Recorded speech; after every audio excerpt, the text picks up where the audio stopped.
BEd में करवा दिया। अब ज्योत्सना रोज कॉलेज जाने लगी। अनन्या भी 2 साल की हो गई थी। एक दिन, मम्मा मुझे भी आपके साथ कॉलेज जाना है। अनन्या बेटी, मुझे कॉलेज में पढ़ाई करनी है, तुम घर में दादाजी दादी जी के साथ खेलो। नहीं, मुझे आपके साथ कॉलेज जाना है।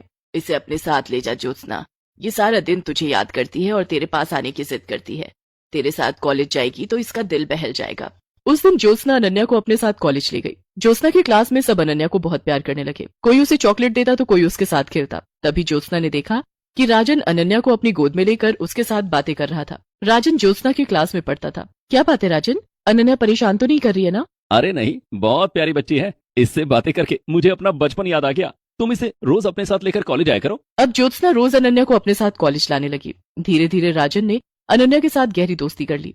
अनन्या के कारण राजन और ज्योत्सना में भी गहरी दोस्ती हो गई। दोनों एक दूसरे के करीब आने लगे। एक दिन की बात है, ज्योत्सना और अनन्या दोनों कॉलेज में थे कि तभी बहुत तेज बारिश होने लगी। ओह, अब मैं घर कैसे जाऊंगी? ज्योत्सना के चेहरे पर चिंता की लकीरें देखकर राजन उसके पास आया और बोला, क्या बात है ज्योत्सना, परेशान क्यों? देखो न राजन, बाहर कितनी तेज बारिश हो रही है। मैं अनन्या को लेकर घर कैसे जाऊंगी? बाहर बस स्टॉप पर भी पानी भर गया होगा। तुम फिक्र मत करो, मैं अभी ऑटो बुला कर लाता हूँ। राजन कॉलेज से बाहर गया।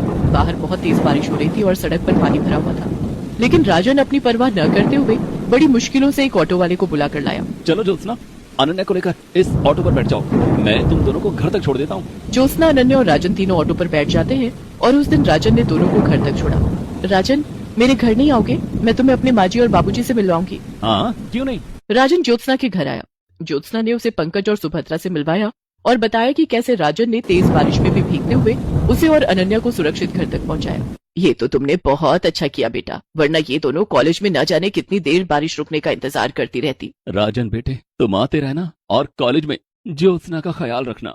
उस दिन के बाद से राजन अक्सर ज्योत्सना के घर आने लगा और अनन्या के साथ ढेर सारी बातें करता। धीरे धीरे दोनों की पढ़ाई पूरी हो गई और उन्हें सरकारी स्कूल में शिक्षक की नौकरी भी मिल गई। एक दिन, सुभद्रा, क्या ज्योत्सना को अपनी जिंदगी नए सिरे से शुरू नहीं करनी चाहिए? आप क्या कहना चाहते हैं? मैं चाहता हूँ कि ज्योत्सना की शादी हो जाए, वो अपना घर बसा ले, अनन्या को भी पिता का प्यार मिल जाएगा। लेकिन ज्योत्सना से शादी करेगा कौन? मेरी नजर में एक लड़का है। हाँ, कौन है वो? राजन।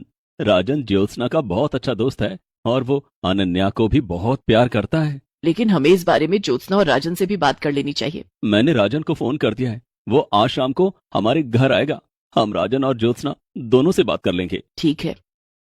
शाम को जब ज्योत्सना स्कूल से लौटी तो उसने देखा कि राजन उसके घर आए हैं और उसके सास ससुर से बातें कर रहा है। अरे राजन, तुम कब आए? अभी भी आया हूँ, दरअसल मुझे अंकल ने बुलाया। ज्योत्सना बहू, मैं तुम दोनों से कुछ बात करना चाहता हूँ।